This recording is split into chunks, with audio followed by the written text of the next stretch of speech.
So in the previous videos, we have seen the different methods for separating the substances in a mixture. So in this video, what we're going to look at is this, that after separating the substances, how can we determine or not whether they are pure? For example, after getting the salt from evaporation to dryness, how do we know whether this salt is pure?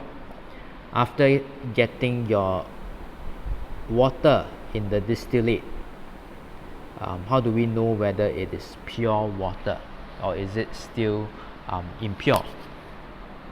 Now there's essentially only one method for testing the purity of a substance.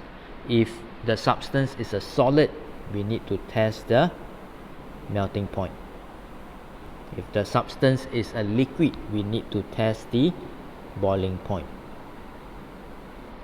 Now for example, if I have solid ice over here and it's pure, and if I dip a thermometer into the beaker, the temperature that I will get is 0 degrees.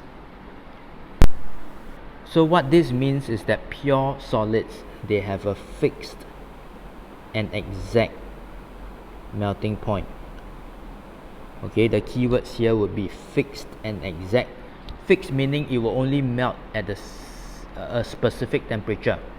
Alright, and exact means it doesn't melt over a range. So for pure water or pure ice, it will only melt at 0 degrees Celsius, one temperature, and always 0 degrees Celsius.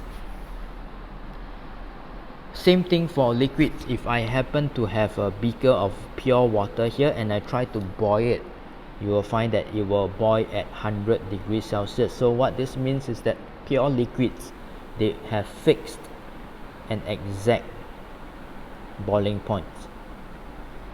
So the boiling point for a liquid, for any liquid, is fixed at a particular temperature. Now what happens when the solid is impure or when the liquid is impure? For that you need to learn this, that impurities will lower the melting point of a substance. Impurities will raise the boiling point of a substance. So what would this cause is that if we are trying to melt some impure ice, that means it's not just water, you will find that it melts over a range of temperature. So now it's not only an exact melting point, but it melts over a range of temperatures lower than the actual melting point. Okay, the actual meaning the melting point of the pure substance.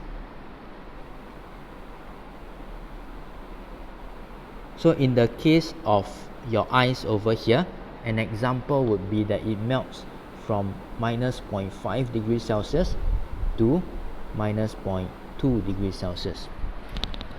So the presence of impurities would cause a solid to melt over a range of temperature and lower than the actual melting point of the pure substance.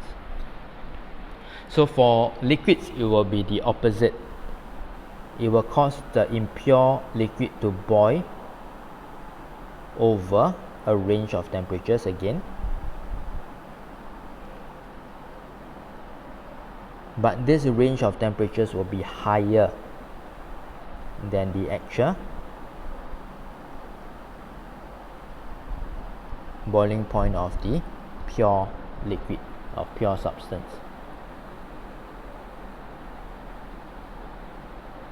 So once again, in the example of water, so this is contaminated water. It may boil over a range of 102 degrees Celsius to 105 degrees Celsius. They are both higher than the actual melting point of water. Okay, so again, the keyword here is over a range of temperature higher than the actual boiling point.